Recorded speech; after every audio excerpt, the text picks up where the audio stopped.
to be honest with you, John Cena kind of screwed Gunther a little bit. Cena passes out like Stone Cold Steve Austin against Bret Hart in WrestleMania, or Gunther cinches it in. Gunther could have done. He had him in that choke, but all he would have had to do, as soon as Cena started fighting the last time, he could have just flexed his arms to act like he was applying more pressure, and Cena either could have passed out, or right before he passed out with his last bit of energy, he could have just done like a tap as he's fading out, and that a weak tap, like you could see him fading. Not weak. Yeah, man, that would have been so much better. But instead, we just got that silly face. It was like I've told you before. It's like the outro for Looney Tunes when they're playing the silly music and Porky Pig's going beep beep. That's all, folks. In a world where two retired vets decided their phone conversations about WWE and storylines would make a good podcast, only one podcast dares to predict the future, where every move,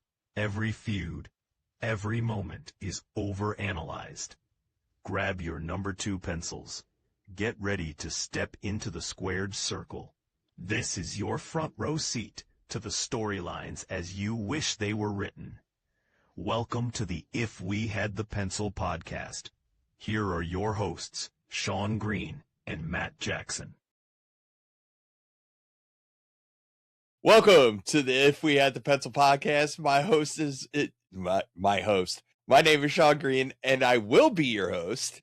And with me, as always, is my tag partner who disagrees with me on anything Gunther, Matt Jackson. So I guess I didn't get promoted to be a host. I thought you were ready to do an on-air promotion. That's all right. Yeah, you're co-host, bro. Co-host. This is co-host. We're equals. We're equals. Co-host. So I'm the Barney Fife to your Andy Griffith. That's right. I'll hand you your one bullet later on. I'm sorry, Andy Taylor. Andy Taylor. That's the character's name. So, yeah. I get one bullet. Whatever. And I'm afraid of everything. How could it be Andy Taylor? It was the Andy Griffith show. But his character was Andy Taylor. That was the name of Andy Griffith's character. Was Andy That makes Taylor. no sense. Yeah. Well, whatever. I don't know. I wasn't alive when they filmed it, contrary to what some people Hey, listen. You're talking to somebody that's reliving his youth, all right? We set up a slot car track this weekend, and we were just having a ball on Sunday. So nice. Other good stuff happened on Sunday too. Just it was a game, bro. It was a game. It was good. It was really good for about an hour and a half until it wasn't. So whatever. I'm not right. All right, we got to talk. And about it sucked for an hour. It sucked for an hour and a half. Patriots fans out there, of which I am one, and an avid Patriots fan, but yet somewhat intelligent, I would hope. We blew a 21-point lead. We have scored 382 points this year through 14 games. We've only scored 148. I'm sorry, 180. Yeah, 148 in the second half. I could have called the offense the first drive they got in the third quarter. I'm like, first down, they're going to hand the ball off. Like, let your quarterback throw it on first down, air it out. Like, keep pushing. Keep your defense off the field so they're not sucking air like with 10 minutes to go in the fourth quarter. That's what I saw. I saw an exhausted Patriots defense that just could not stop Buffalo. And you know what? I don't care if it's 3-4 touchdowns. If Josh Allen's on the field, there's always a chance. So, that dude's a unicorn, bro. But to say we lost because the refs stole the game from us. Look, we went years where we got every call, and I would get beat up by non-Patriots fans all the time because you only win because you got the refs in your back pocket. You're all a bunch of cheaters. Look, it's going to even out. We're not going to get all the calls anymore. Grow up, people. Just get over yourselves. We're 11-3. We're in a good spot. You are in a good spot. Yeah. You just can't afford to lose to what? The Jets or Miami or something like that. And Baltimore. We got Baltimore on the road next Well, no, week. you can lose to Baltimore, but you can't afford to lose to the Jets. Baltimore doesn't really mean anything. Yeah, if you lose to Jets or Miami, that's what screws you. Unless you lose 2 games, and then it changes the math. Here's my little Lucha Libre right here. All right. Another cameo appearance this week. Well, you've had your dogs on the last 2. No, well, last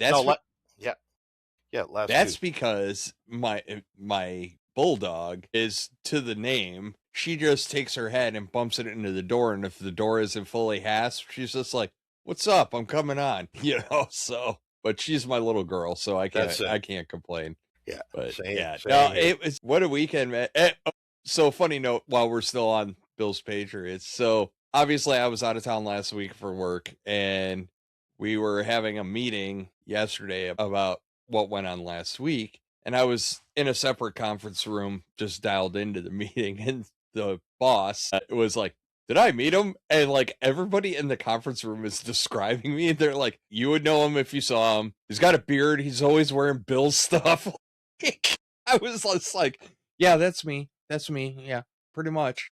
Like, it was just funny how they're like, he's always got Bill stuff on. He's always, his lanyard's got Bill's. It's, yeah. So, yeah, there's no hiding my fandom. So, You're probably going to be buried. You're going to be buried in a Bill's casket, aren't you? Or cream, or in an urn or something. nah, I got it. Yeah, we won't get into that. That's tiresome. But let the debates begin. Tiresome. All right, let's go. Yeah. Let the debates begin. First off, this is obviously the Thank You Cena podcast edition because Cena's done. Gunther got him the tap out. And yeah. And honestly, the match in and of itself was really, really good. Agreed. Up until the last couple of minutes of it when it ended. And we all see things differently. We all kind of have our different takes and views. All right, so I'll get the easy part out first, the thing that we agree on. The right guy went over. Okay, cool. I was a little hesitant on that in the moment, but I have come around. I'm like, okay, cool. He went over. It's the right thing to do. But, you know, it was the way it happened was just, first off, and by the way, if you want to hear more wrestling content, go talk to BC Wrestling Pod. We talk to those guys all the time. And we were actually in a group text. We couldn't do the watch along because I flew in that day and I didn't get home until late and stuff and things. So we had a text along. Like, if you really stop and think about it, we had a text along because we were all in a text chain, like throwing stuff out there. Well, and like, I totally lost my thought now because like I'm setting the scene. But no, like we were all kind of, you know, in the moment, I was really like kind of miss an opportunity, but hindsight, do the job. I got it.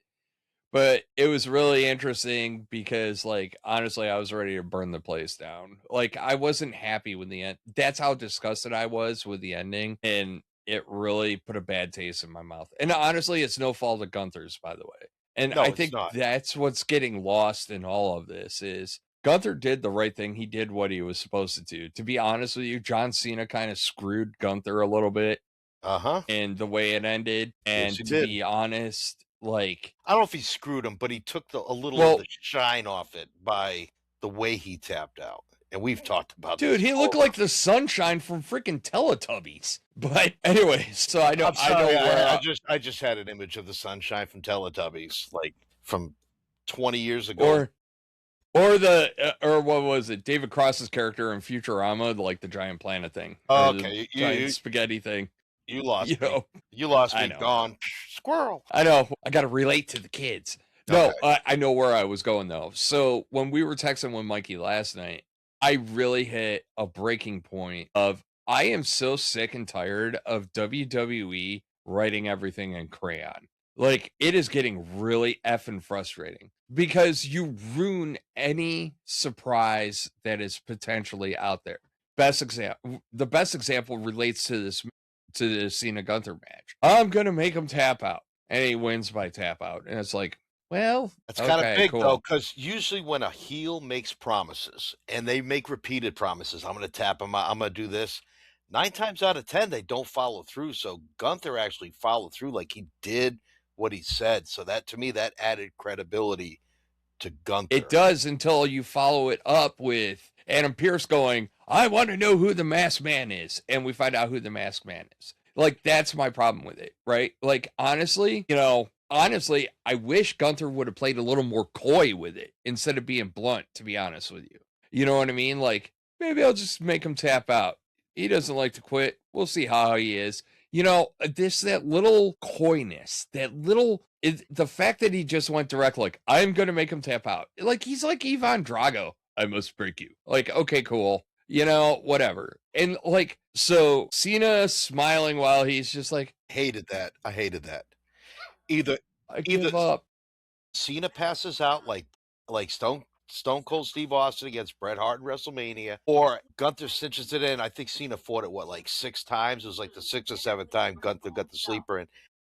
Gunther could have done, he had him in that choke, but all he would have had to do, Like as soon as Cena started fighting the last time, he could have just like flexed his arms to act like he was applying more pressure, and Cena either could have passed out, or right before he passed out with his last bit of energy, he could have just like done like a tap as he's fading out, and that A he could weak tap. Like you a could weak see him fading, not and weak, then you get yeah, no, but a weak tap. like he's Like done, you're like fading, you're almost out, you're about to lose consciousness, and you're just like, okay, yep, I'm yeah, done. man. That would have been so much better, but John instead we Cena just with got that silly face. It was like I've told you before. It's like the outro for Looney Tunes when they're playing the silly music and Porky Pig's going beep beep. That's all, folks. yeah, It took away from you talked about not having an impactful moment in that retirement match. I think if you could have done the choke out, but it could have been impactful because it already was getting that way because Cena kept fighting it, and like the crowd was starting to like lose faith that John wouldn't get out of it. And then John would start rising, and what happened? The crowd got up, the crowd got loud, and then Gunther would re-cinch it in, and a couple times Cena almost got him in the AA, and I was even telling you before this match, like, yeah, Cena fights off the sleeper with the AA, maybe gets in the STFU. They kind of scramble. I mean, the match itself, I thought, was I really think good. I think their styles actually complemented. I said last week I did not want it to be a chop fest. Hunter laid some no, he chops in, stayed but it away was from the not. chop quite a bit, Yeah, only and about then 4 or Cena 5, I countered think. chops. Yep, it was, and then Yep. they went to wrestling. Then it went to hold counter hold. So I think the match laid out again until the way it ended was like really well done. Made both guys look great. It didn't take anything away from Gunther or didn't, or either one. It was I was fine with it. But it's just like Cena making that goofy face, like, and then just like, It okay, was the buddy. microcosm of his whole retirement tour, to be honest with you. It was just like I I I had a couple of equations to this, like while I was sorting through my ton of emotions on this. So I likened it to it by the end of that match, it felt like, can we just get this over with and move on? Like that's what it really felt like. Like even his tap out felt that way and all that other stuff. It was just like, all right, cool, let's get all right, the tour's over, let's move on. Yeah, And it is what it is.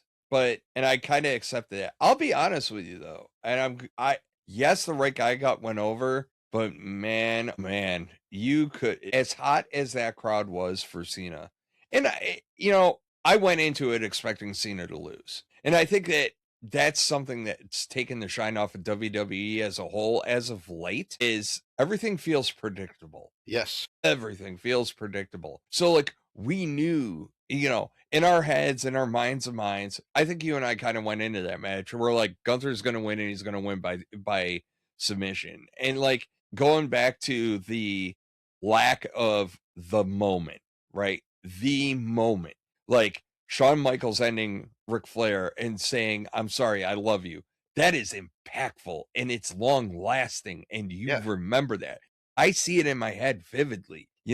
Undertaker ending Shawn Michaels with the tombstone. There was just emotion in that moment of, that is how it's ending. And you knew it was over and you knew why it was over, but you just knew. And this one just felt like a clown show. It really did. And It and was the like problem is that like when, first off, there's a couple of things. One is Gunther is great in the ring, but his wrestling style is boring. So we're never going to go look back at this match as just like, oh, do you remember when they squared off? No, it was a slog, and it was a good slog. Don't get me wrong, but it was a slog. And it wasn't anything where you felt like all of Cena's counters, because I knew Cena was going to win or Gunther was going to win, at no point during that match did I feel like any of Cena's like comebacks or anything were significant, because okay. the aura of Yeah. predictability was gone. Something you talked about 2 or 3 minutes ago. You were talking about we kind of came to the conclusion that Cena was going to lose and that he was going to probably choke out. So what did that kind of force, not just you and I, but the majority of wrestling fans that probably knew how this match was going to end? We were all waiting for like, okay, well, so how are they going to finish it? How are they going to build to the finish? And like you said, it was kind of a slog. It was a little bit of chop fest, a slug fest. Then it kind of got into Gunther going for submissions and Cena counter it. And then you got some AAs and you got an avalanche AA. And hey, you got even the old school leg drop off the rope. That was kind of cool for Cena to pull that out. So Cena kind of went back in time and it was cool. That whole time when they were going through that ending sequence too, what I would have liked to seen them do was like, yeah, we all know Cena's gonna lose, and we all know he's gonna tap out. But like, give us that one moment where it's like, well, wait a minute, is that really gonna happen? And we could have done that like the third or fourth time when he had him in that chokehold. Cena could have got like his like all his strength. He could have got him up. He could have 8-8 him. Could have got him in the STFU for a little bit. That's what I Gunther wanted. could have broke it, and then Gunther could have went right back to the chokehold, and then Cena could have played that he was so exhausted by that one rally of getting out and going into the AA and into the STFU that he had nothing left, but he gave everything. When at the end of this match, you don't look at it and say, well, Cena gave it all he had. He didn't because of the way he tapped out. So it would have been an honorable way to have Cena lose rather than the silly, goofy, like, I'm doing Hollywood movies, so let's make a Hollywood face and a goofy tap out. No, like Cena should have fought to the very end. It would have made Cena's finale look better. I don't think the hate would have been there as much for the fans, which towards Triple H, maybe not towards Gunther. They're going to hate Gunther because Gunther's the guy that retired Cena, but it would have given Cena a little bit of honor, and it would have actually made Gunther look even stronger because it's just like, man, like at the end of the day, like he like totally wiped out It Cena. was He made him I, tap out and pass out. I'm going to tell you right now. I'm going to tell you right now, and we're doing year-end recaps, and this match is like my number 2 for the year. For what? The match and the match that should have, honestly, they kind of effed up. It shouldn't have been Gunther. And I know from the business side of this, what I'm going to say makes absolutely 0 sense whatsoever. So I get it. There's no passing of the torch in what I'm about to say. There's no this. If you put the AJ Styles John Cena match as his final match, if that match was the actual final match for John Cena, with the difference being that AJ went over John Cena, if you wanted to lose on your way out the door, that match would have been the perfect. Dude, we'd be talking about it for eons. Yeah. Eons. Because it was an homage to everybody. That was the perfect match to really sum up a career. That AJ Styles John Cena match was the antithesis of what you should have had, because it was throwback. It was callbacks to all this stuff. There was so much that happened in that match, and I get it. It was a spot fest, but we want to go out on a high note. Do you think that arena would have went dead effing silent if we had that AJ Styles John Cena match and AJ Styles went over? No. And but you would have had to you wouldn't have had any tournament in that case, and it wouldn't have been about opportunities. It would have just been like a dream match. Could have had a tournament. Maybe, but I think, Gunther is a little younger. I think he's 35 or 36, which in WWE world right now, that's young. But I hate to break it to Gunther, he ain't going to be king of the hill for very long, because some of those young ones coming up, woo! Yes, sir. Like, look, I am coming to peace and terms with all of this, right? Like, again, this is what they gave us, but I'm going to go back to a couple of things that really bother me. If Gunther, it was announced like quite a while ago, and we could pass it off as a rumor that Gunther was going to be the final opponent, then why didn't you do more with the tournament? Yep. I agree. I will die on that effing hill. You could have had Nick Nemeth go over, whatever, Dolph Ziggler. You know what I mean? You could have had, he was hot. He was in fuego in Madison Square Garden. You could have had him go over, because what did it hurt? You already knew who was going to win. And I get it, wrestling, blah, blah, blah, blah, blah. But like, you could have got Carmelo Hayes and The Miz to kind of take care of that chapter. There was some other stuff you could have done. You could have had one of your, either Dolph or who's the other one, Matt Cardona that came in, Zack Ryder. And one of them could have had an upset. Yeah, they could have done a lot more with the tournament. I agree. That's my point. And that's why I hated the tournament, because it was chalk. And you could see that Gunther was probably going to be the guy. The only questionable point of him being the guy was, well, there was two. Like, I guess, like, if you wanted to do a young guy push, you could have pushed Solo Sikoa, but like, I don't know. Like, no one's like really, I mean, at least Gunther gets like heat. Like Solo doesn't. But he does, but he doesn't. He just, I don't know, man. I said it before. Gunther Can't doesn't keep- have aura, and Gunther has heat right now, but They I gotta don't think keep he's the going heat. to maintain it. They got to I keep. don't think They he's got to do stuff to keep it on him. They have to. They have to write like it right. what? The dude barely talks. When he does talk, it's fairly monotone. There's no inflection in his voice. He's powerful. He is an articulate speaker, but there's no emotion behind it. It is, I am the greatest. Okay, cool, dude. Well, I have an accent. Like, cool, dude. look But where like look where he's from. How they talk. Schwarzenegger comes from that same era. I mean, Schwarzenegger took years because when he was when he was in like Conan the Barbarian in his early movies, he talked like that. It was very robotic, like whatever. I am big and strong, but but then Gunther can also be somewhat polished. But when you get angry, Gunther was just out there last night to just rub. So it was like a dog pooed on the carpet, and he was rubbing the dog's nose in it. He was rubbing in everything he did in the fans' faces. I loved it. I get it. I get what he did, and I'm okay. I came around to the timing of it. I get it all. I just, You don't I you don't think need that, Gunther I to think talk the a lot problem, either. You don't need him. He comes out, he says I, what he says. I actually liked it when he left right after he said I made Cena tap like a bitch. And if he would have walked back to the dressing room, that would have been fine. And then the booze just got bigger as he walked back. So he came out and actually curtain called the booze. And I thought that was great. And it made me think of like when Dom Mysterio got his curtain call at WrestleMania and he goes running down the aisle and gets a curtain call. So I thought it was kind of funny that and I thought it was great heel work. Like, oh, you're gonna boo me that bad?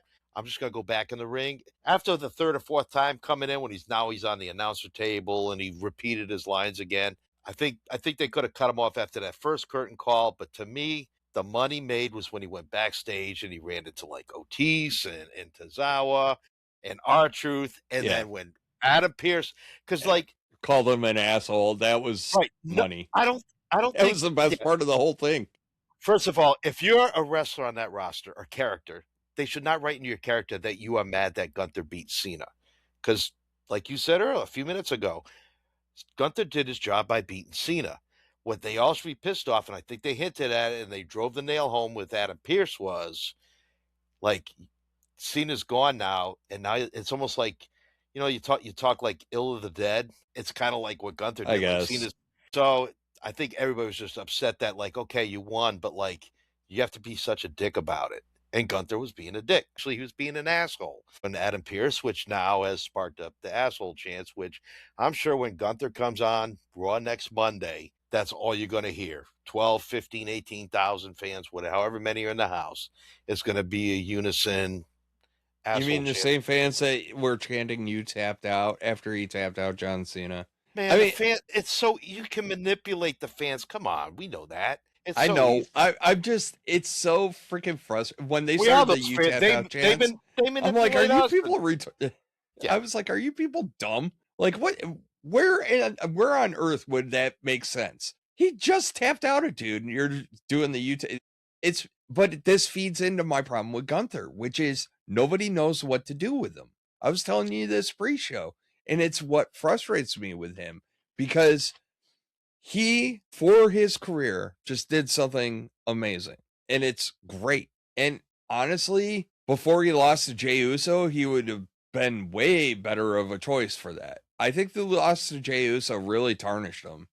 Losing to Sami Zayn tarnished him too. But I think him coming out and spiking the football multiple times, I also think it's kind of counterintuitive, right? Like, I told you this and you kind of like, not really. And I'm kind of like, because Gunther's respect the ring and blah, blah, blah. Well, you just ended a dude's career he was Yeah, generations. but And the problem is here's the that thing. like, This is how Gunther the character looks at it.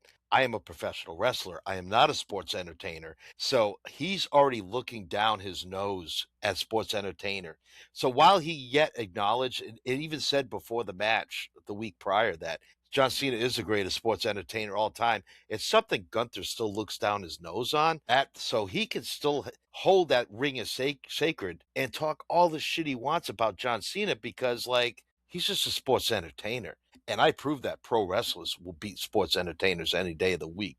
So I think that's part of the thing they have to keep into it. I think what would be hilarious is you got Otis, sports entertainer. You got Tozawa, sports entertainer. You got R-Truth, sports entertainer. And then you got AJ, which is like a hybrid, but more of a wrestler, but that sports entertainer mixed in.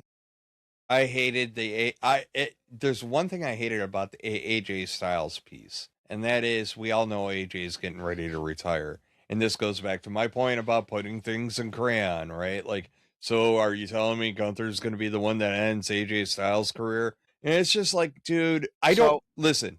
I You I know thought what? they were gonna run AJ and Gunther right away. I don't think they should do that No, now. no.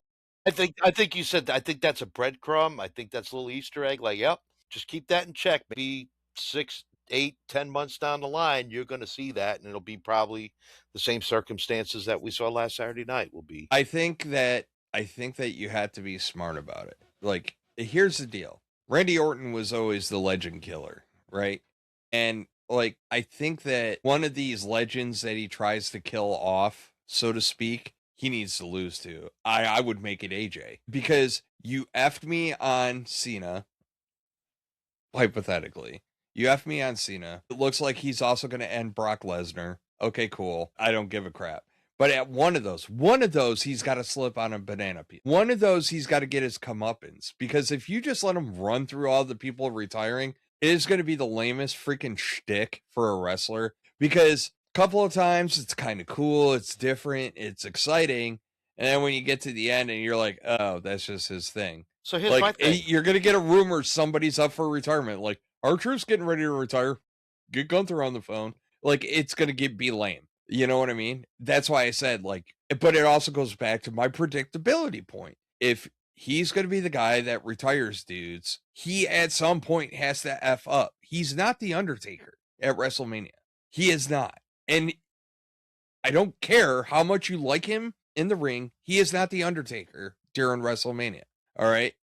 It actually took a lot to get to the point where you were like, holy crap, Undertaker, might lose at WrestleMania. That was compelling. And Brock Lesnar doing that is big. But I just think that, like, somebody has to kind of end the Legend Killer streak of maybe have Randy do it. I don't know. I was But, just gonna, like, I was just thinking, like, while you were talking, I'm like, where's Randy Orton in all this? I mean, Randy's not retiring, but Randy was close with Cena. I think could that, people are talking Brock and Gunther at WrestleMania. Why can't you have Randy and Gunther at WrestleMania or Royal? That'd be a marquee match too. So Gunther's only retired 2 guys, so he hasn't gone through half the roster, and but we I don't know want of him. 2 that are probably retiring this year. Right. And that is Brock Lesnar and AJ Styles has already come out and said, yeah, I'm done after this year, which is fine. He's doing great work in the tag division, by the way. Like, I got no qualms with him, but I'm going to start sweating shit when he, quarter for the swear jar, I'm going to start sweating stuff when he, like, finally loses that tag belt. And I'm going to go, oh, here we go. They're going to start setting it up. And I don't know. And I was griping about this last night, and it goes back to the predictability thing. Like, I really feel like WWE's writing staff is just it's bad. Like, I kind of hit my breaking point last night because I was like, and really, of all things, it was the Austin Theory thing that kind of tipped me off to the point where I was just like, WWE has dumbed themselves down to the point where it's like, he bad, he good. Okay, good guy must beat bad guy. Yeah.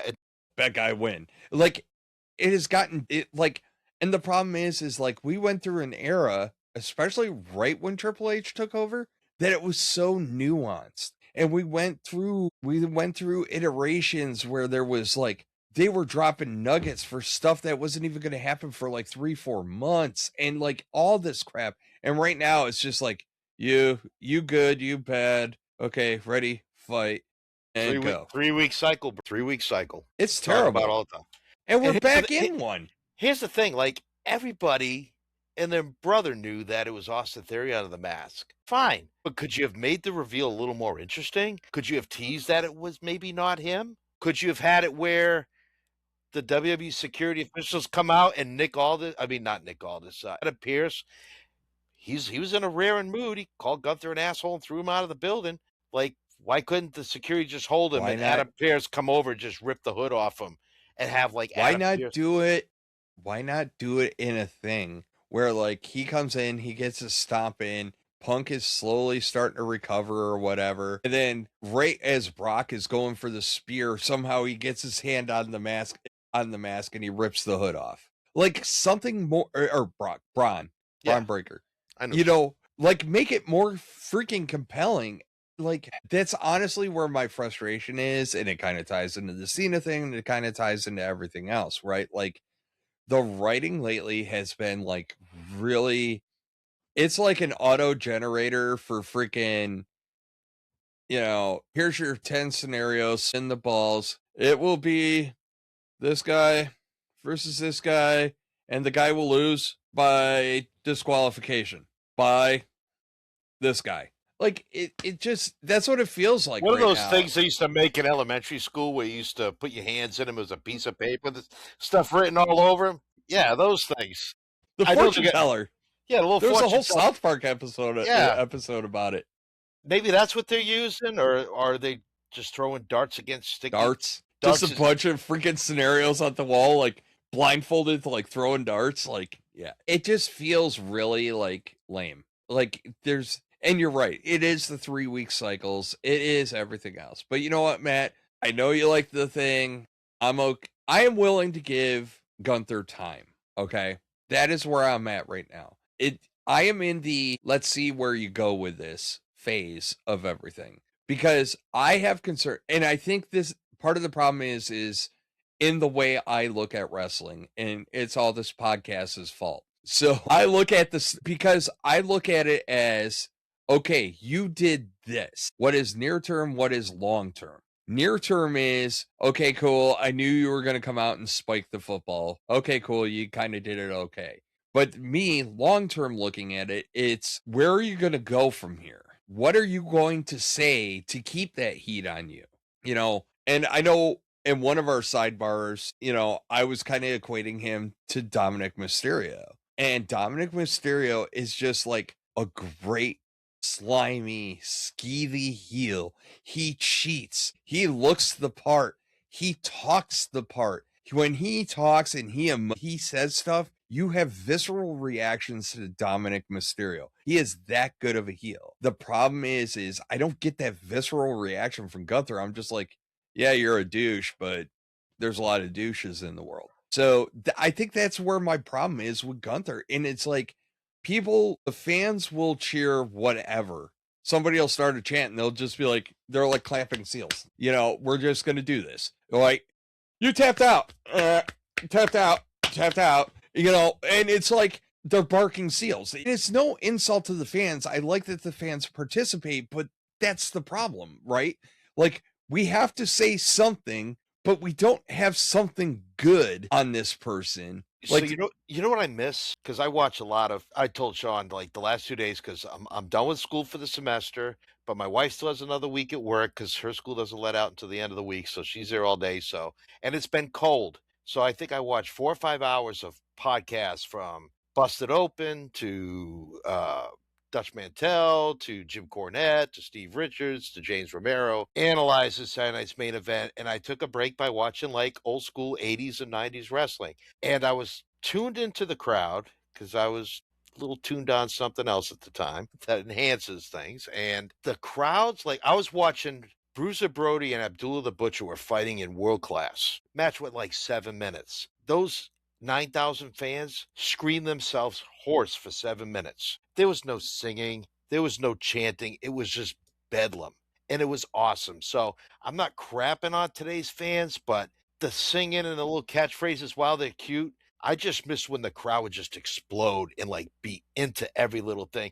Because all it was like 5 to 6 minutes of like Abdullah stabbing Brody with a fork, and then Brody just hitting him back, and both guys bleeding all over the place. Then the ref tries to break it up, so they beat up the ref, and then they beat up the second ref, and then they stop beating up all the people at ringside trying to stop them. But the fans are just like losing their shit from when the bell rang until like they cut away for the commercial break, and I'm just like, you know what? I'm like, you know what Raw needed last night? Like a hot crowd. No, well, that too. They fizzled out the last hour. I know why though. Do you know why they fizzled out? Double taping, and they did SmackDown prior to Raw. No kidding. Yep. They did the day the SmackDown after Christmas after Raw or before Raw. So they already had a full thing and then they did another thing. So this Friday SmackDown will be taped. Next Monday's Raw will be live. No, this Friday is live. This was the one for after Christmas. Okay, sure. So now we're struggling with the 3-week concept, but like we can go ahead and tape a show that's going to be filmed in 2 weeks. I'm sure there's going to be a whole lot of nothing in that show. It's a holiday show, so whatever. You kind of get a free pass on that one. But again, I reiterate, Triple H is done solid by the performers, so I'm not going to bitch. No. I am not going to bitch, and I'm not going to complain about it at all. But you know what it needed last night? Because I was thinking about it as you were talking about it. Do you know what would have made Gunther's segment effing perfect in the Raw last night? Do you have any idea where I'm going with this? No, actually, I don't. WCW, when the NWO first started kicking off and they were doing all their heinous stuff, the fans tossing crap into the ring at the performers, and Hollywood Hogan just sitting there lapping it up. And I really think, because not that I want people to throw things at wrestlers, don't take it that way. But the difference is that in that moment when NWO was in the ring and they're getting stuff tossed on them, and like people are chucking stuff and they're just rivaling in it. They're just loving life right now while everybody is losing their crap. And it's like, I think that's the detachment that I'm feeling right now, where because when the barking seals just all do the same thing, and that I don't feel like they're booing because they really want to boo. I feel like they're booing because that's what you're supposed to do. And that's where I'm feeling kind of conflicted, because I don't know. There was nothing back in the day. Oh my God, I'm that guy. Anyways, but back in the day, you know what would happen when something just egregious would happen? You remember when Raw, and to a limit SmackDown, but it was primarily Raw, when everybody had their signs. Like, you would look at the backsplash of the ring and it was just signs everywhere. Yeah. Yep. We had a few last night, more than usual at the beginning. That I know you did have a few, but what I'm saying is, what we didn't, but those signs were the audience's way to truly convey how they felt. And I just feel like I don't really know. Are we disappointed? Yes. But are we disappointed in the booking and how it was written? Or are we disappointed in the result? You see what I'm saying? So that's the problem in all this, because everybody looks at the finish and they go, ooh, you know what I mean? Like, the finish, I don't know if people are pissed about the finish or the result. And I think that's where I'm at. Like, I'm pissed at the finish. I didn't like the finish either. But that's my problem, right? Like, you're booing right now, not because Gunther did this horrible, heinous act. You're booing because you didn't like how it went down.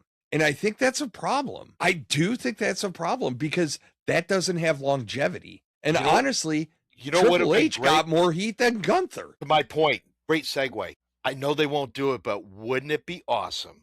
Gunther comes out and he gets his boos and he starts talking. The fans are booing him. I wanted the heat. I don't know if you saw the footage Saturday night of Gunther walking to his bus after the show. I saw it. Oh yeah. It was pretty emotional group. I mean, it wasn't just F you Gunther. It was like F you, like they were like they would. I was like wondering if they were going to have a riot on their hands. But anyway, so to my scenario, which would be great, Gunther gets out, he starts talking, Triple H's music hits. And yeah, Triple H is the CEO creative, but he becomes an on-screen like advisor, like this is the future, the guy that retired Cena. And I mean, Triple H, the fans booed him out of the building Saturday night, so they healed him.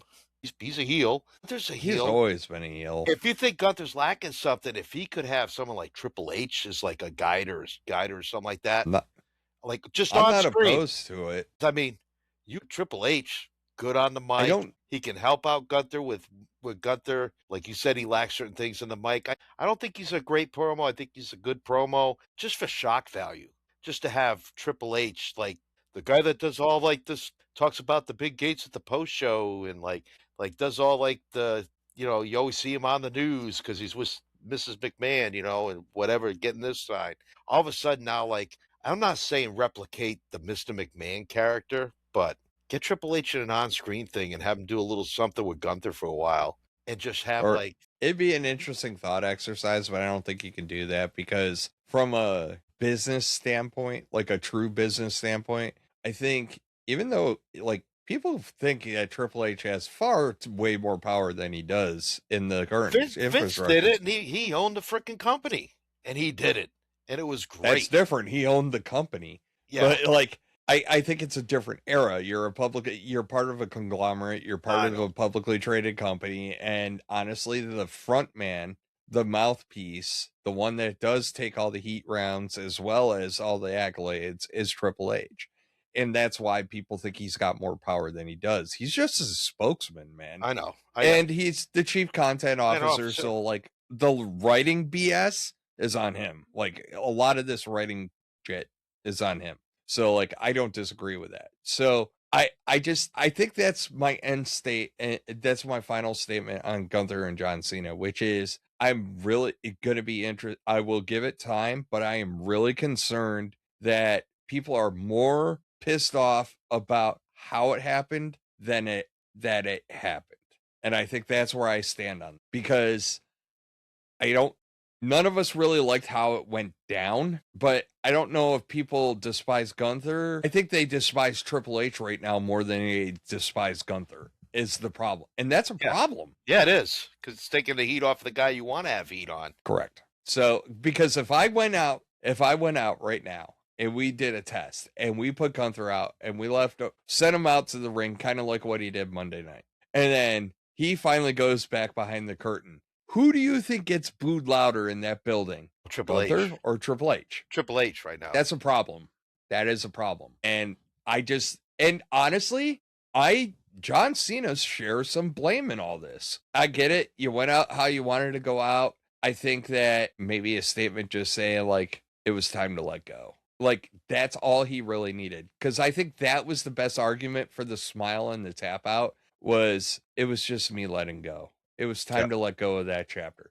Like when I read that from people on social media, because we overanalyze everything now, right? Like everything's overanalyzed. And I think that was probably the most compelling argument that I've heard to date, which was he did it that way because he was just letting go. It was like a release, right? Like, nah, I'm done fighting, man. I'm letting go. Cool. Say it. That's one time I want you to be blunt and say it, because all this ambiguity right now like really leaves it kind of messy. So whatever. You know what, Matt?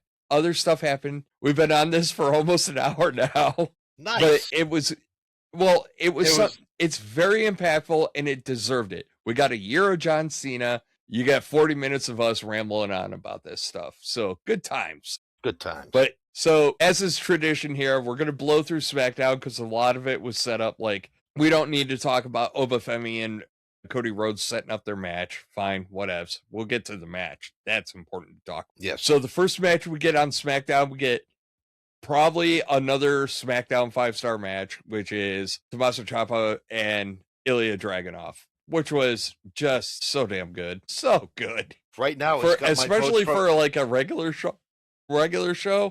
Right now, I mean, it's barely ahead of the TLC tag team match on SmackDown a few months ago. But right now, if I was someone asked me what's the match of the year, man, it's kind of hard to deny this match. This was, even with the, everything that happened, it was just in all the stuff afterwards. It was still phenomenal match. Those guys beat the tar out of each other over 3 segments. So 20 minutes. It was just a visual of Dragunov after he got his nose busted, like bleeding and having that smile in the corner and that, like ready to attack Chop. The match was art. It was phenomenal. It was, I'm going to say it, Matt. Like, I know people don't want to hear it. We're on the cusp of a new era. We truly are on the cusp of a new era.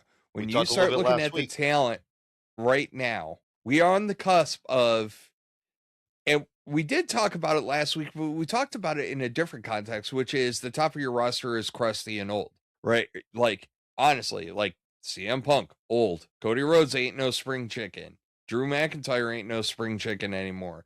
Like, there's a lot of these wrestlers that are higher up in there, but when you look at the injection of youth, just look at this one: Ilya Dragunov, Tommaso Ciampa, who isn't as he's mid, age wise, but like, Johnny Gargano, and we're starting to see a lot more of the younger NXT call ups right now that are starting to pay dividends. Carmelo Hayes is starting to pay dividends now. Fraxium. And Fraxium, we're going to talk about Fraxium because I got a dream match. Like, we'll talk about it. I pitched it and you all agreed. Yeah. But yeah, so like, it's really refreshing actually, because like, it's nice. We're in that transition period. We really are in that transition period right now. We had that coming out of Attitude Era into Ruthless Aggression. There was like a transition period, and then Ruthless Aggression into PG era. There's been these ebbs and flows, and unfortunately, in between, it's been kind of meh. So I think we're on the cusp of moving forward. Do you think that they ought to try to work to get a more of an even balance of the sports entertainment and the pro wrestling, or lean more towards pro wrestling and a little away from sports entertainment, but just have enough sports entertainment for that purpose? Because for years they were too heavy on sports entertainment and very light on the pro wrestling. There's got to be a healthy balance. I think that they got to get better at storytelling. Period. I think that you can have matches that are pro wrestling matches that are good, but it means more when the story means more. But right? The thing is, part of the problem with the end of the Vince era was it was just random crap thrown out there, right? Or something that you've seen 50 times over, right? Like, it's just like, we're really running this back again. Or Vince would be like, oh, you ain't got nothing going on? You ain't got nothing going on? You're a tag team. Get out there. Go, pal. You got 5 minutes. Yeah, make me money. Yeah. And, so there's enough ring technicians now, but actually Dragunov's actually a semi-good case study for this, which is his in-ring work is phenomenal. His character is good. I wouldn't say phenomenal. His character is good. He's got a great look. I like the way he dresses himself and carries himself. So I like the look. But I think that and what he's doing with the US title kind of is a nice little story that makes it a little more meaningful. And then you're adding a couple little more layers with Ciampa and DIY, like kind of trying to, get Ciampa back into the mix. And they're going to help their guy. You know what I mean? That one's a little bit steamrolly. It's building up, and we're getting a little bit more. And it's not just a match to have a match, because Carmelo Hayes is still kind of involved in that because he helps out Dragunov. But at the end of the day, Carmelo wants a rematch against Dragunov for that title. So yeah, it's a nice. I think the open challenges. I think they're going to kill it or slowly phase it out, which they should. But with the 3-week cycles, I've said it and I'll stick to it, which is you have enough wrestlers and storylines that you can go 6 weeks. You just don't put them on the 3-week one. You put them on the 6-week one. Right.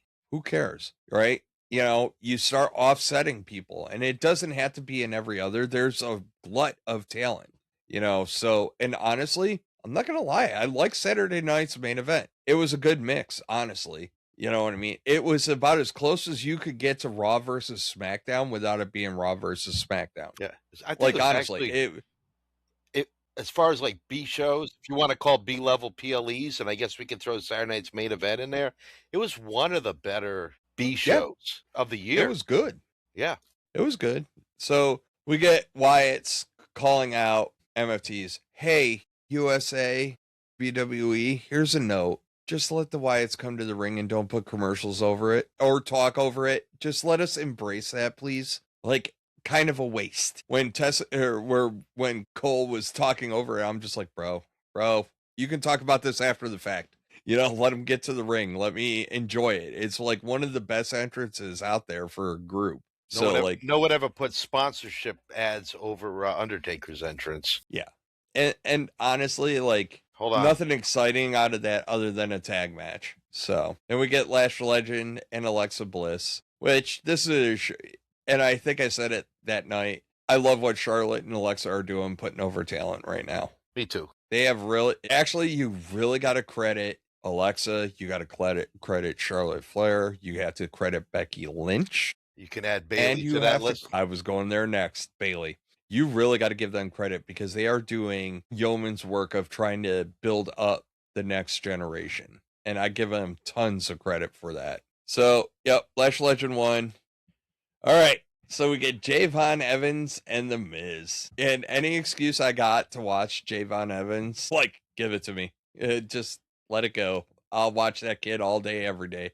He's Yeah. going to be something special. Me too. And you got to see some good moments from The Miz, too. They worked very well together. Miz is another one that low-key puts people over. Yep. And he's still got And a has lot been left for in a the while. tank. He's still got a lot left in the does. tank. So, yeah, I liked it. Man, I really think that Javon is on the main roster. He's got to be because he was on SmackDown. He was on Saturday Night's He's main up and event. coming. And then he was on, I think he was on Raw again last night, wasn't he? For a little He backstage. was finish. backstage on Raw. But still, 3 shows in a row you saw him. Plus, he's doing NXT stuff. So he's about ready. I think they are going to call him up. I said a few weeks ago I would like to see him do like spots. But now that I have, like you, have to watch him a few times, like, why keep these guys in NXT any longer than they have to be? I think Evans is ready to be a main roster guy. I think so, but they don't rush people, man. They didn't rush Braun Breaker. They didn't rush Carmelo Hayes. They don't rush people. So They rushed Dominic it's time, Mysterio. it's- Dominic Mysterio got up there pretty quick, and it showed for him. But I Yeah. think Javon. But I think that ready. was a little something. Well, So they wanted to get the opportunity for Dom to work with his dad, especially with his dad getting older and injury prone. So that's why I said there was a Clock was meaning ticking. behind that. So Jade Cargill basically beats the crap out of Mi Chen, basically showing that she's awesome. And I had the greatest marketing epiphany when this all went down, Matt. Do you remember what it was? man, if that was Friday night, probably not. My marketing epiphany was, why are tables sponsored by Slim Jim? Kendo sticks should be sponsored by Slim Jim because kendo sticks kind of sort of look like Slim Jims. That's right. Okay, now I remember. I think it's brilliant. I think kendo sticks, we could make them the same color as a Slim Jim, and kendo sticks should be sponsored by Slim Jim, and then find another sponsor for tables because apparently everything needs a sponsor. So if you did that with the kendo sticks, would you just have like a regular flavor? Would there be a teriyaki kendo stick? Would there be like a You spicy? change it all up. Hey, Yeah. listen. Not Bray the spicy Slim Jim kendo stick. For the love of God, no! What He was- should have went for the what was- teriyaki one.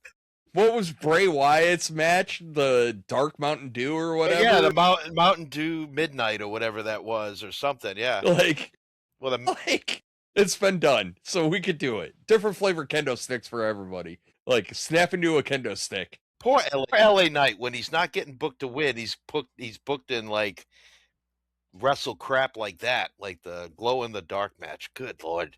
And now he's on a vacation. So, and then the final match, Rhea Ripley, Damian Priest, Selena Vega, and Aleister Black. This, for what it was supposed to be, was kind of meh.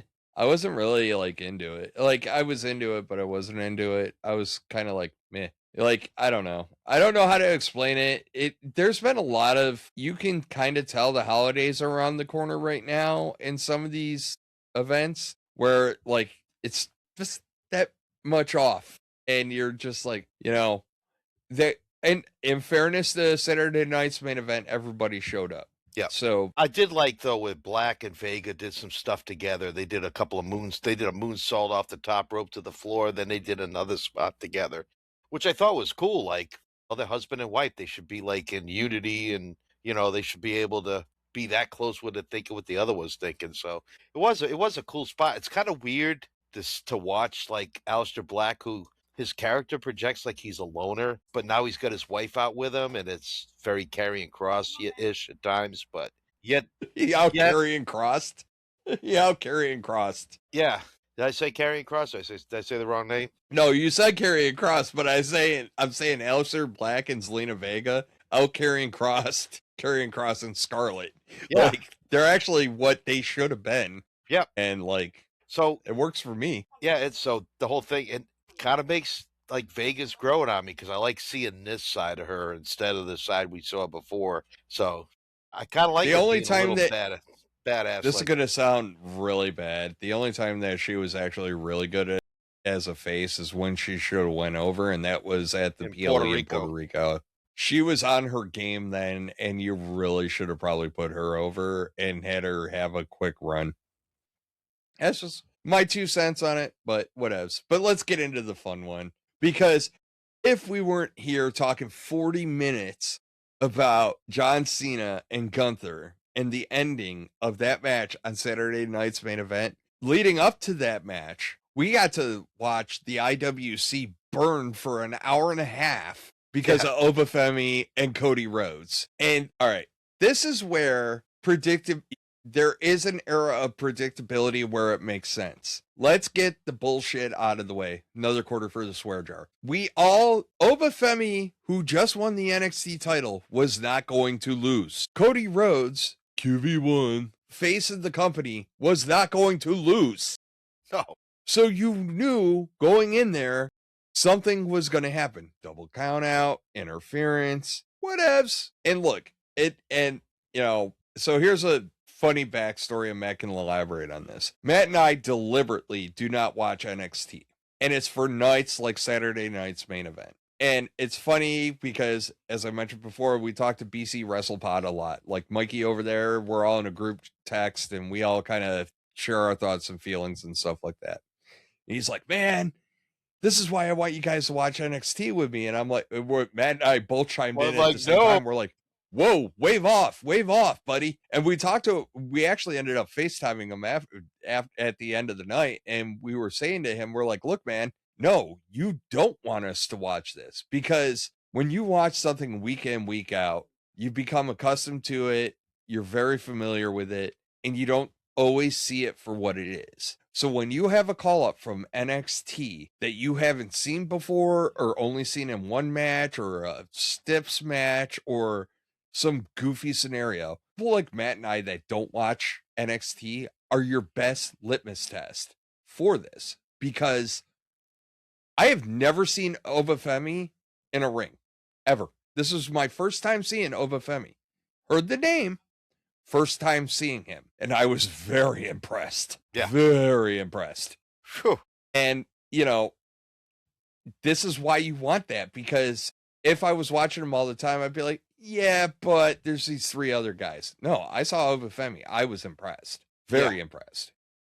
I mean, huge athletic, and I agree the same thing. Like we told Mikey, and I was like, and maybe fans out there, if you're like, why do you wait so long? Why do you not watch NXT? And believe me, temptation was there with the amount of YouTube that I like to watch. The only reason why I even have like Hulu is so I can watch the NFL. Well, now I can watch WWE on the ESPN app and not pay $30. And news and like a few other things. 90% of the stuff I watch on TV comes either from YouTube, Netflix, or Amazon Prime Video, and the other 10 Hulu and other sources. So, and majority of that is YouTube. YouTube's on my TV right now. So, was a temptation there to like check out Oberfemi, to go check out Slater, to I've already seen Soul Ruka, but it was there. But I'm like, man, I wanted to be authentic. So another thing I like watching on YouTube is what they call reaction videos. Like if like 2 rappers are listening to like Led Zeppelin for the first time and how they react. So that's kind of what you get with Matt and Sean. Like when we see Oberfemi, even though we're not recording live our reaction, this is our first time like really laying eyes on this guy or this gal. So yeah, we kind of get an unadulterated view of who these people are. And let me tell you, Oberfemi was worth the wait. That dude is gonna be something. The look, He is gonna be great. his look, the way he wrestles, his size, his physique, being from Nigeria, like the promos the promo he cut on SmackDown was good. Like the way his voice projects, man, that dude has potential like to the max. Like I agree. Ron Breaker ought to be looking over his shoulder, because another year down the line, he'll get up there. But that's what I'm saying. Like we're in a transition right now. There is a new era coming. There's going to be a new era coming where Bronson Reed, Bron Breakker, Austin Theory,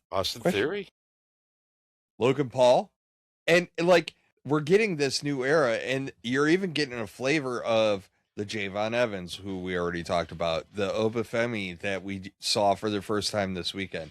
And then you folks understand that I am authentic about this, and why I'm very oftentimes critical of CM Punk. I have never, until he came back to WWE, seen anything of CM Punk. because of life. So I missed the entire CM Punk era. So if you want to know how somebody who's never seen CM Punk before now, I'm your guy. I have no frame of reference for CM Punk and no nostalgia for CM Punk. So it's an interesting thing, and probably why I'm a little more critical of him on promos and stuff like that. Some of the stuff he does, but CM Punk's another one. But we'll get to Punk later on. But yeah, look. And the thing is, Was people it kind- complain like, "Oh, it went too short. Drew came in too early." I loved what I saw of Oberfemi, and I hope I'm pronouncing his name right. But I don't want to see everything that he does the first night. Like, leave me hanging. Like, I want to see what happens the next time, and then next time. To your point, right? Like, and it goes into this next match too, right? So we've seen Soul Ruka before. So now we get a little bit more Soul Ruka. So she goes up against Bailey and beats Bailey. And the text chain between Matt and I during this match was just, bro, that's it. That's it. It was just, if you look at the text chain, it's literally like me going, bro, because she would pull off a move. And you're just like, at the same time, texting the same thing, like, bro, like, it was hilarious. It was perfect. It was so perfect. There might have been a holy shit in there once or twice too, because there might have been. I think there might have been a couple of those too, but impressive as hell. Who the hell does a cartwheel on the top of the damn ropes? Like, into a DDT, no less. Like, oh my God. I love so much that I saw about this. Soul Ruka does. I don't know about anybody else, but Soul Ruka does. I know. But and again, she's got a good look too. Like, and Bailey, love you, Bailey. Hey, Bailey, I want to know, would you be my girl? But anyway, she did a great job putting Soul Ruka over, being in the right position, selling her stuff good. So again, I actually had this as like the match of the night for me. This was probably the best match of the night in my book. Just barely ahead of the tag. I mean, it was all kind of, actually, I would say like there was no bad match of the night, but probably the least good match on the card was Cody and Oberfemi. And it was good. But, you know, I'd have to rank it number 404. The IWC's got in. Pumpkin. Sorry for singing the Bailey. So I complain about the fans singing, but every time they sing that song to Bailey, I always I like it. We got a little bit of it Saturday night. So my light got shut off tonight. Sean almost lost his microphone. So hey, the day that we go through a show without a technical issue, we're gonna have to that'll be a milestone. So anyway, yeah. Well, so love the match. Our other co-host has come in, so she pushed the door open, and she checked in on the podcast, and she is now out. There we go, working her way out. Anyways, so supervising. Going back to like the predictability thing, yet again, this was a match where Soul Ruka could go over. Bailey is not hurt by it. Soul Ruka is helped by it. And like, you could see this a mile away, but it's fine because you had to look at the overall card knowing that, you know, it made sense for Soul Ruka to go over. It made sense for, you know, it made sense is all I'm getting at. I think in our predictions, we both picked Ruka going over because it just made sense. We did. Yep. All right. What'd you think of the tag team? Then we get Dags. All right. So let's just get the elephant out of the room early. AJ and Dragon Lee had to win, and it's for no fault of, you know, Javon Evans and Leon Slater. But they had to win because right now there is a revival in the Raw tag team division. Mm-hmm. And they are the tag team champs, and you don't switch that up right now. So there is a definite need for them to maintain. Now, the match was brilliant and fun. It's everything I expected it to be honest. I was excited for this one. And then AJ had a oopsie on the phenomenal forearm, and credit to Leon Slater, who had the ring awareness to hurry up and go try to make a cover on him to keep it clean. Yeah. Like, I was impressed. That was good ring awareness. So what it did was it didn't make, I don't want to say the word botch. He slipped off the rope. But, I mean. That's why I called it an oopsie. Yeah. Like, when you're doing high-risk moves and you have an oopsie, like, but it was a great way to cover it up because when AJ landed, he landed hard. So, like. What a way that what a way you could almost have snuck in a win just by, oh, the guy fell off the rope by his own fault, and like you capitalized. It was done really well. And even though we all knew that AJ made a mistake, it didn't look like so glaring. It almost looked like, could that have been part of the script? But we know it wasn't.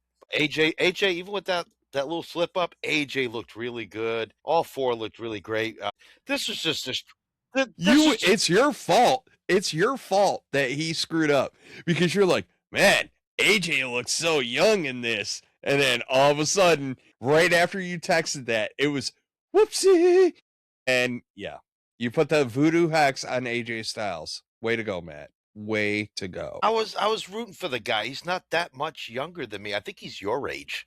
He's like 49, I think, or 48. And I'm only, 7 years ahead of that. So close enough. I'm looking to see how old he is because now you got me self-conscious talking about my age. Yeah, but I'm at yeah, that no, age it now. was I'm a like, great match. I think I'm even older than The Archer. bastard is a year younger than me. I'm old, Matt. I turn 50 next year. Yeah. It's all happening so fast. 50 didn't bother me. When I turned 55 a couple weeks ago, I was like, man, because now like you're halfway to 60 from 50. So like, yeah, I'm like, yeah, I'm on the downhill slope. Technically, that's because you hit the very bare age minimum for retirement benefits, like AAR. you dip your toes in Social Security. Like, yeah, but right. no, it was good. And like I said, we've already, we front loaded Cena and Gunther because obviously that was like everything that's everything. So that was the biggest thing that happened this weekend. Well, I like the Miz little thing in between because it kind of like okay, that was a good way to separate the first three matches from the crowd to get you ready for Cena, because Miz just comes out there and complains, and R-Truth comes out, balls, and it more was balls funny. Statement. That was the best part of the tournament was R-Truth talking about balls with Nick Aldis and Adam Pearce. I mean that was like one of the highlights of the tournament. It was all the balls comments. It was funny because prior to them actually going to Miz in the ring, I was texting you guys. I saw somebody in the ring. And obviously Gunther wears a trench coat, Miz wears a trench coat, and I was like, "Is Gunther already in the ring? Did they already do his intro?" I was like, "How weird!" And like it turned out to be the Miz, and we got a Joe Hendry sighting, which always makes me happy. I don't know why. His shtick is like really not normally my cup of tea. And like for some reason I just get a laugh out of him. And then you pair him with R-Truth also. It was just like, oh my God, it was so perfect. And I was like, R-Truth's got another little brother. Now we got, Ron Hendry and Joe Hendry, the new brothers. And now like, R-Truth can think he's like 20 again. And, Cena's retired now, so now his brother can retire, and now the younger brother can become Joe Hendry's brother. Well, from what I've heard, this is R-Truth. He's probably retired after this contract's up. After his current he hinted at it publicly, I think. So you talked about like all this young talent. WWE fans, you better be getting prepared because within the next 5 years, CM Punk ain't gonna be around no more. Rey Mysterio will probably be retired. I mean, I wouldn't bet money on it because I think Ray's an anomaly. Drew McIntyre will be around, but like you may never see Kevin Owens back in the ring again. I think he wants back. I think he does, but his recovery's not going well. Who else we talk? Is Roman Reigns going to be around in 5 years? Because he's not. So I'm just saying that these fans that are so hung up on all these guys, they're going away for good. Maybe they'll come back and do something special now and again, but like seeing them every week, your time is limited, so enjoy them. That's why we need to get these young guys out there. And I think so far they're doing a good job, especially with the Brons and Logan Paul. Logan Paul's definitely a future superstar. I mean, he's a current one, but he's going to be around for a while. So many. I think so. And so while we were talking about R-Truth, I have to give WWE a lot of credit. So normally their pre-shows are a slog, and awesome. This one was awesome. It was so well done. R-Truth just cut a whole rap about Cena, which was fun. There was just so much good in there. You really got a moment to really understand why John Cena is important, why he deserved a farewell tour, and his impact, because it got me really reflecting on So we always talk about our Rushmores, and I always kind of put certain people on there because of their impact on certain wrestlers transcend wrestling. What does that mean?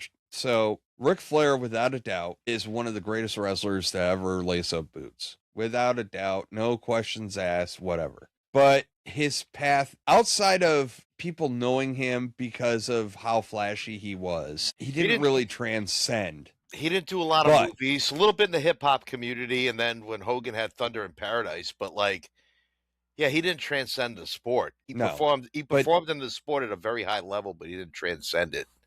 Like, but Hogan. When you start talking, that's where I was going with this. So when you start really looking at, and we've been fortunate, right? Like we've had eras with wrestlers that have transcended the sport. And Hogan would be the first one to really transcend the sport.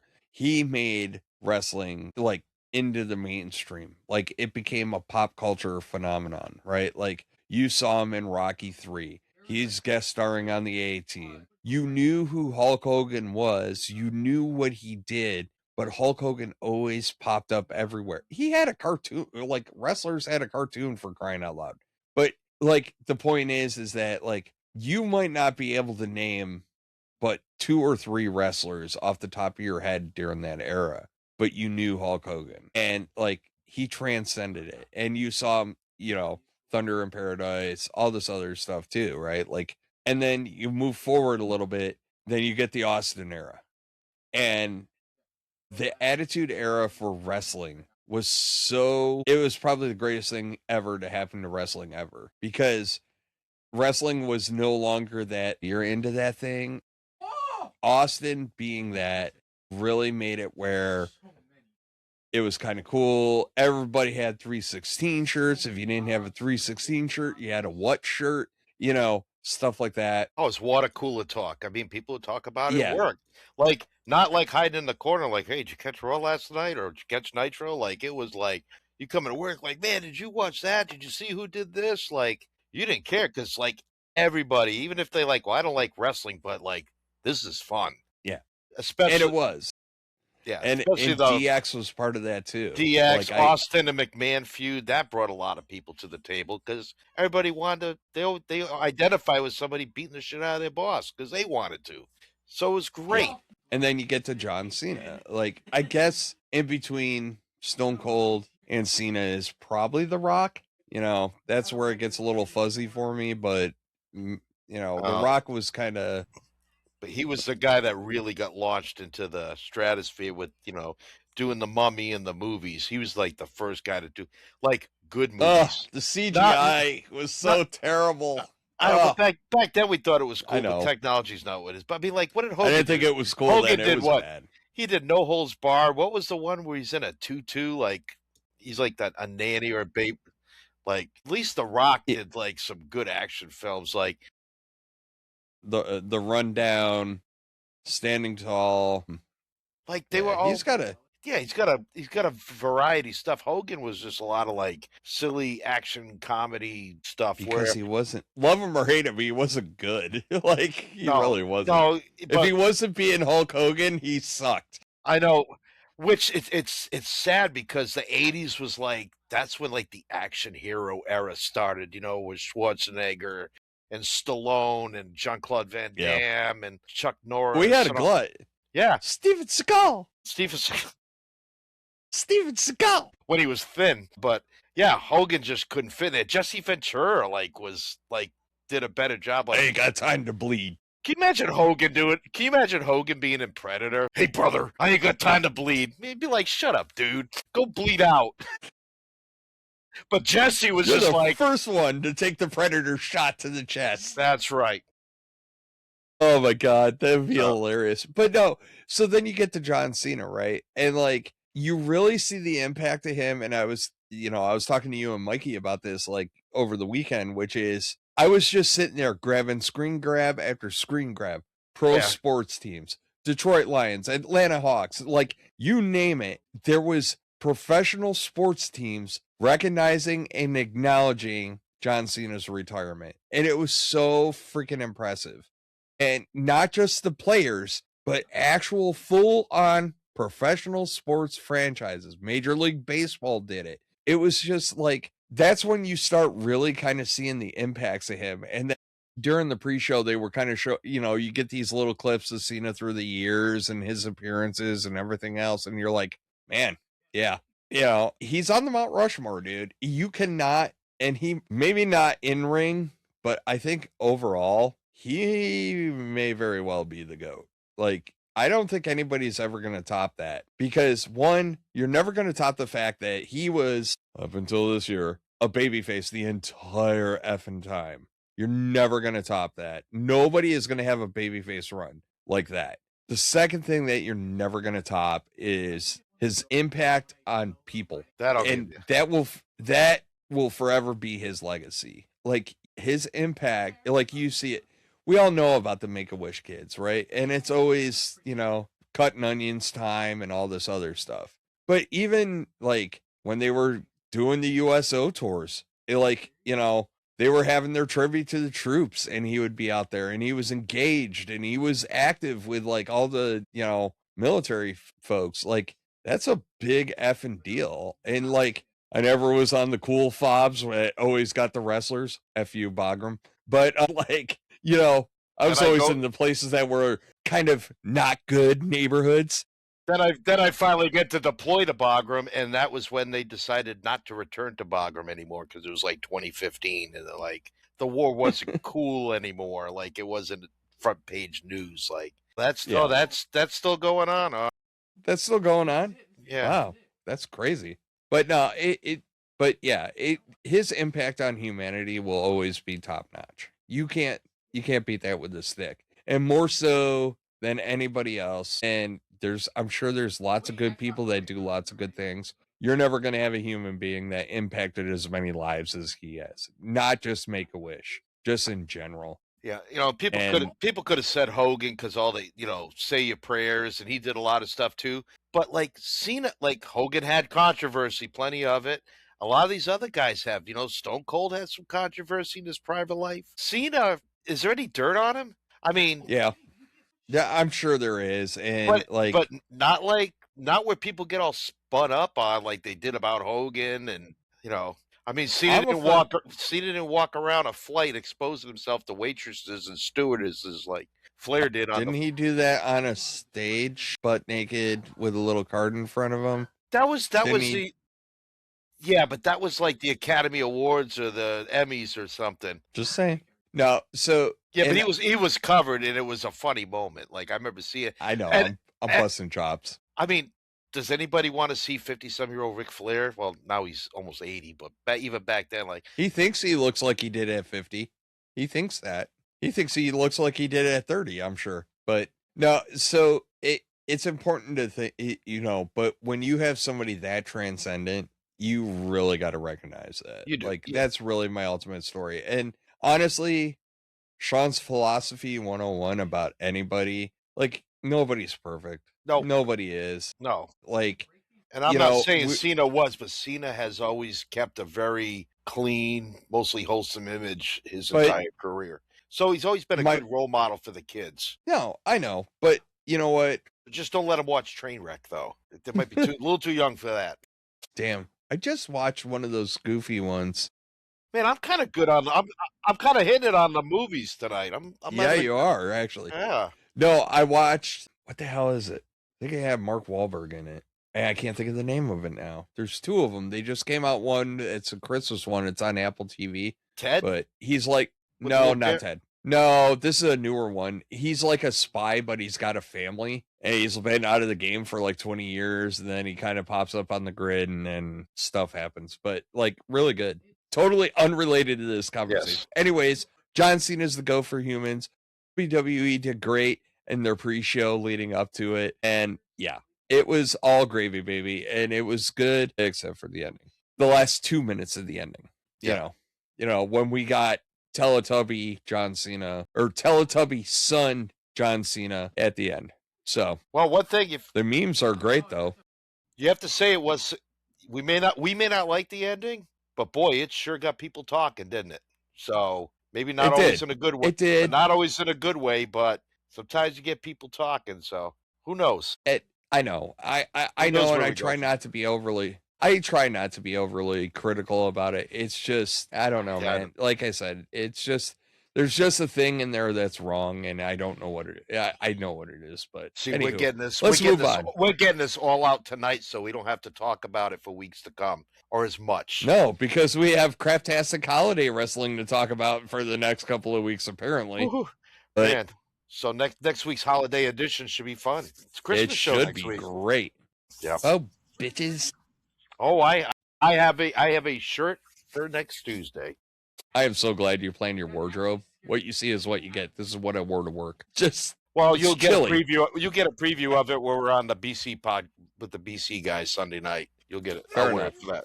Spoiler alert! No, I'm just messing with you. Yeah, we're doing their year-end review. Believe Our me, votes are in, folks. Yes, and believe me, my fashion sense isn't good, but my wife picked this shirt out, so yeah, it's funny. Anyway, it's something. Yeah. So So let's get into Raw. I was gonna say let's wrap this show up with Raw because I think we hour 30 in. It's okay though. We had a lot to talk about. John Cena special. We had a lot of things It's to okay. work through. It was very therapeutic. This is therapy. It's Especially therapy Sean, right yep. now. That's right, free of charge. Hey, look, I am way more calm than I was like 48 hours ago.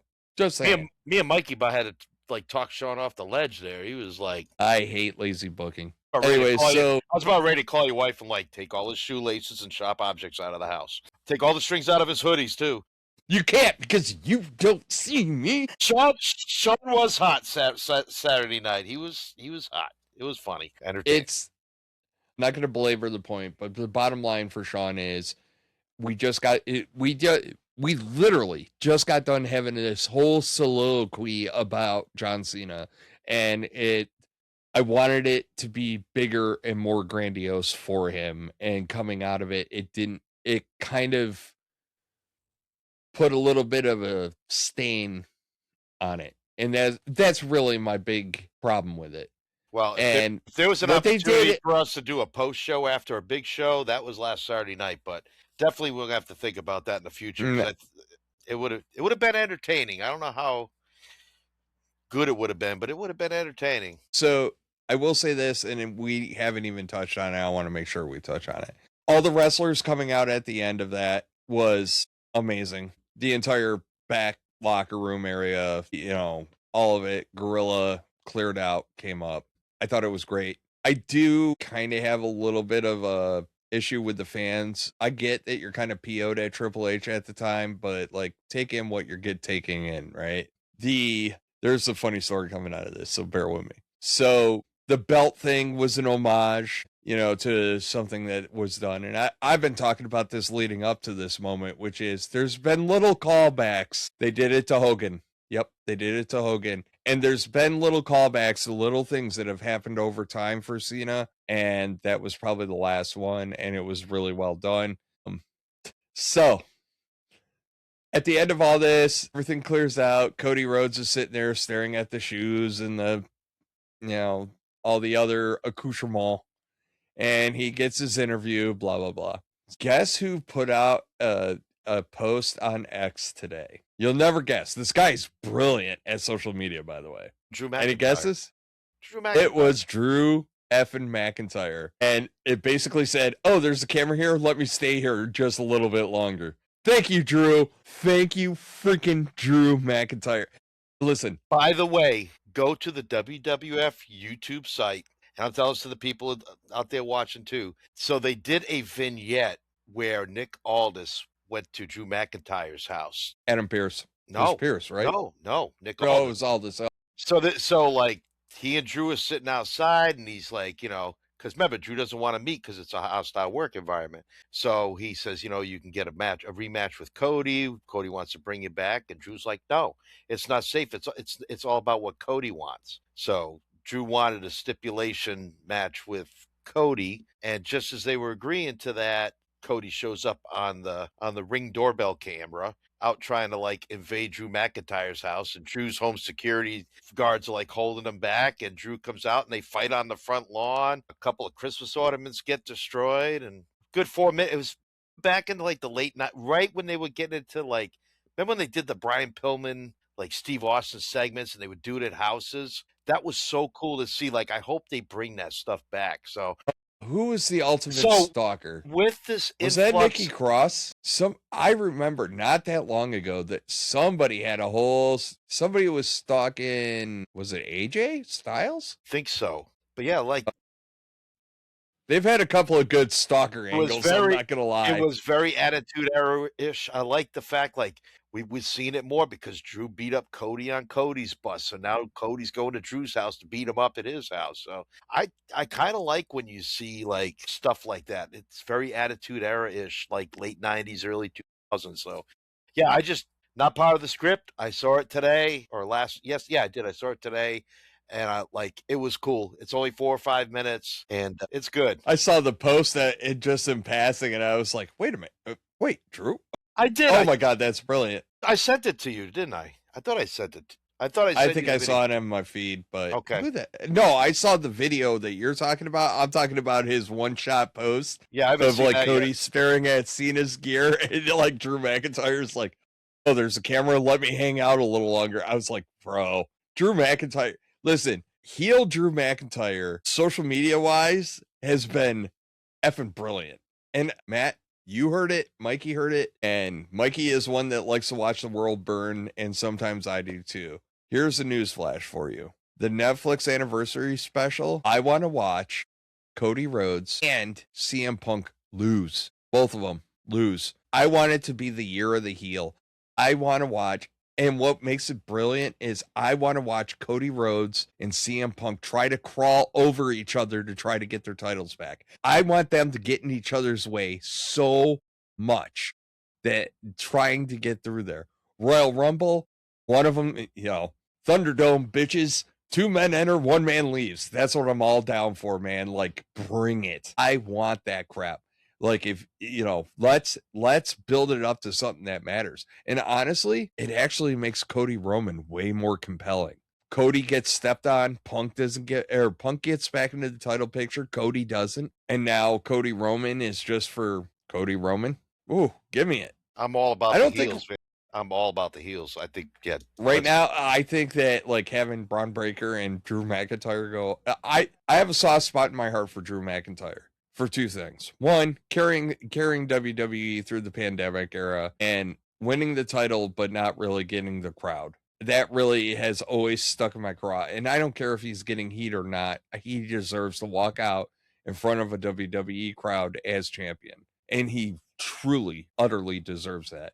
That's soft spot number 1 So for here's me, for Drew. I don't think Drew's going to get as big a heat if he beats Cody as people think, because I think deep down a lot of fans identify and like Drew. And what I've noticed, if you notice Saturday night, I don't know if it's because Oberfemi was like the new sexy thing, everybody was all excited about the new shiny toy, but Cody got some boos Saturday night.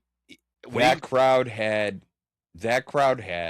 a lot of good NXT knowledge. Yes. Like that crowd really did have a lot they of were all emoted. If Cody had a hold or had advantage on Oba, man, the fans did not like it. Soon as Femi made a comeback, fans were totally into it. So Cody might be the face of the company, but I don't think he's the biggest baby face of the company. I don't. First of all, I think both he and Punk's title reigns right now have been very underwhelming.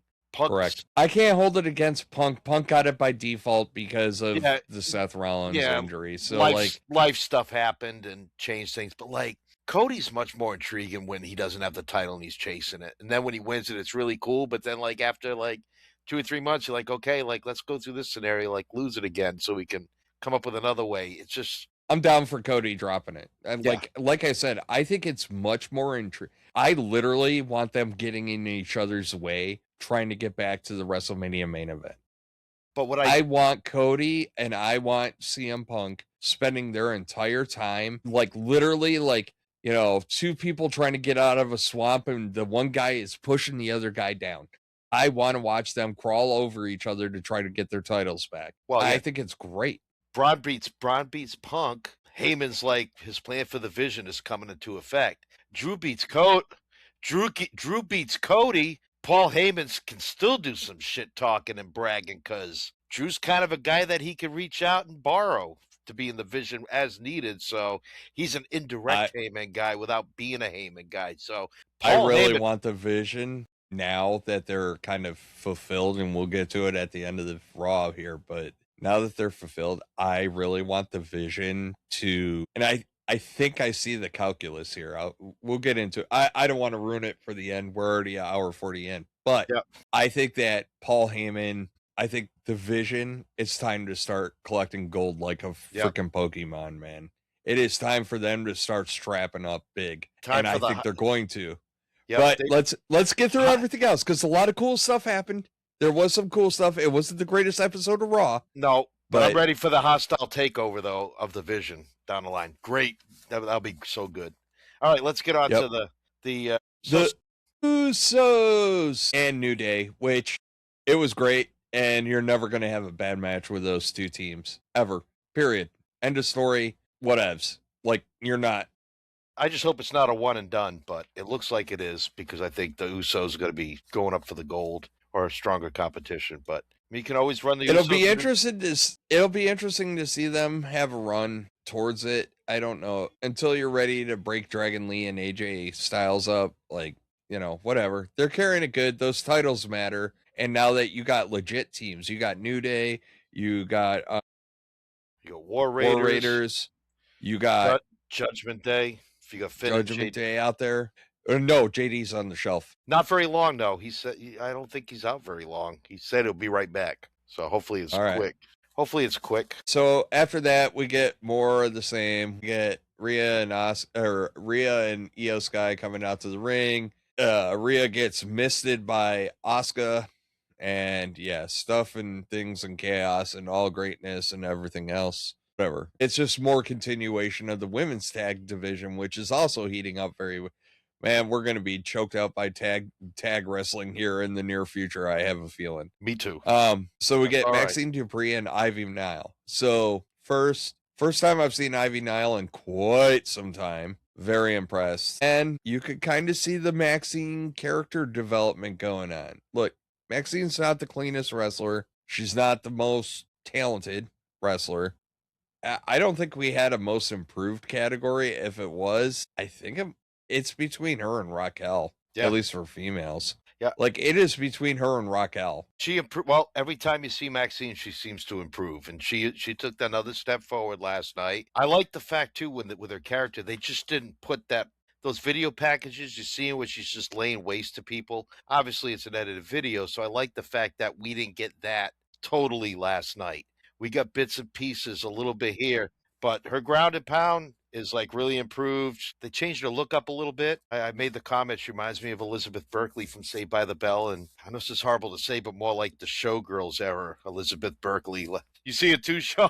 If you haven't seen Showgirls, you're not missing much unless you want to see Elizabeth Berkley naked multiple times. But it's Woo! it's Woo! why is that meter going up anyway? The Joe Charlie Murphy. Okay. Any Chappelle fans out there, you'll know how to finish that line. All right, but I was happy for Maxine and I was happy for Ivy Nile. It was fun. And then Punk calls a promo. Yeah, we talked about this a little bit. It That's was right, we probably his best. I don't know if it was pre-show or this pod. This pod's been going on forever. It's all right. Thank you, John Cena. Don't worry, I'll make a smiley face at the end. So he cuts his promo. It's probably the best promo he's cut since he came back to WWE, if we're being honest. You brought up an interesting point, and I think it was pre-show, that Bron Breakker has actually been surpassing him in promos. Yes. And even though he cut a great promo, Bron Breakker's cutting better promos. And then after he beat up CM Punk, he still got, like, in 2 sentences, cut a better promo than Punk did. Just like, you bring up my family meaningful. again. Yeah. Yes. And believable. So, side note. First off, I love Paul Heyman as the mentor. I like when Bron Breakker is in the back and he's like, I'm going to go, like, break CM Punk. And Paul Heyman's like, no, 21 days, buddy. 21 days. And if he's broken, he can't wrestle you. I was like, golf clap. Love and then it. He does This is why Paul Heyman is like, amazing. Then he goes, 21 days, 3 weeks. What is that, Bron? 570 hours or whatever number he says. Like, that was a nice. instantly. And it just I hear Matt in my head. I'm I just like, instantly heard Matt in my head going Steiner math. Like, I was like, the Punk references Steiner math in his promo. I was like, oh my god, it's Steiner math night. Like, it is. 2 + 2 = 37. Like, what? But it was just the way he delivered cool. it, because like he's tweaking out, like doing his head shake, and Paul's got to calm him down. I know. And she's like, do you know what 3 weeks is? Well, yeah, Paul, it's like 570 hours. Like now they're just two boys bullshitting in the back, like just talking. And that's what makes Paul so good. I know it's a character thing, but just the way he like works and the little things he does. We're gonna get into it. We're gonna get into it because I wanted to touch on that too. All right, so after that, we get Stephanie Fakir and Raquel Rodriguez. And hey, Hershey, put some respect on Stephanie Fakir. Good God. Like, they were very apathetic, to say the least, in that match. The whole match. They didn't give Raquel much either. They just kind of like, I think they took a nap. I really do think, but you got to stop and think. Like, if they, I think I swear, they had to have taped SmackDown prior to. They had to have, because there's no way they were cutting into 1 o'clock in the morning to cut another one. That's right, yeah. So they had to do it pre-show. So you got to stop and think. Like, the end of this Raw, they're 4.5 hours in ish. Yeah, they're 4.5 hours into wrestling. That's they right. got their own damn PLE, honestly. But because they're 4.5 hours in at this point. Well, if they do SmackDown, then they have to change the ropes out and change the canvas out and some of the stuff to make it SmackDown-y to Raw-y. And so, yeah, it's a long night for those fans. So I totally understand it. Plus, this is where they start petering out. Plus, it's been really cold up there. So, people are probably tired. It's a Monday night, first day back to work. They're probably getting off early, but they've been out in the cold. So everybody's, yeah. Winter sucks. All right, so then we get the Logan Paul match. And there's a couple of things I want to touch on in here. Logan Paul needs to wrestle more because he's a little, I've seen him sharper. He never needs to do a Three Amigos. That was like, I think he was gassed. Like, legit gassed. I think he was gassed, or kind of, I don't want to say hurt, maybe shook up a little bit or something. Because it took him a hot minute to even think about doing the Three Amigos. Either that or Ray had an issue and they were talking on the mat, because they delayed quite a bit on that. They did. It was not nearly as good as I thought it would be. No, but having seen Paul, actually haven't seen Ray wrestle, you would think that they would have rolled right into it. I think somebody was dinged at that point or had the air knocked out of them or something, because normally either one of those are two very go wrestlers. So the fact that they kind of like took a pause for the cause, I was like, something's probably up. But neither here nor there. Paul Heyman on the side feel like, do the thing. Like, oh my God, I'm dying because now he's coaching Logan Paul to be a more arrogant asshole than Logan Paul is by nature, right? Like, oh my God, so great. And then Matt, the masked man, came down. We all had theories. We all had ideas. The people in Austin, Texas thought maybe they knew who it was. And it turns out we were all wrong. All of us were wrong. Because all of us thought it was Val Venus making his triumphant return, and it was not. Hello, ladies.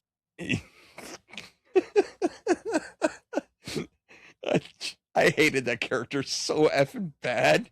But it was funny. I know. We're not even going to get into, we won't get into the choppy pee-pee. That was, anyway.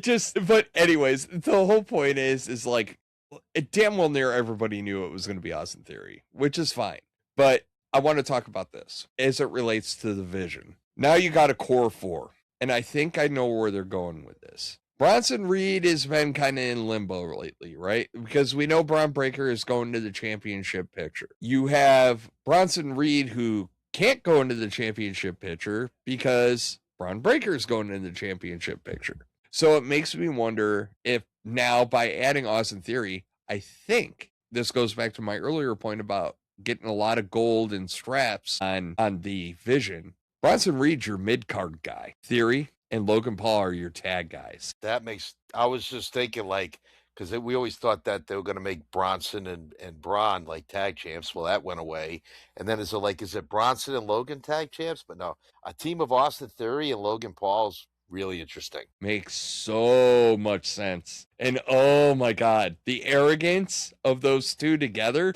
We don't know what Theory's character is, so I'll digress on that one. You know, he was intentionally held back. And this is where I hit my epiphany of, is there deeper meaning? No, it's just lame. So I always try to give WWE the benefit of the doubt. So like, I was like, well, I know Theory's been hurt, and I was like, who did he get hurt against? Well, it turns out he didn't get hurt against anybody. They just wrote him off. And like, it was frustrating because for me, I was like, I always want deeper meaning, right? Like, so Austin Theory has been going around curb stomping people, CM Punk and blah, blah, blah, blah, blah.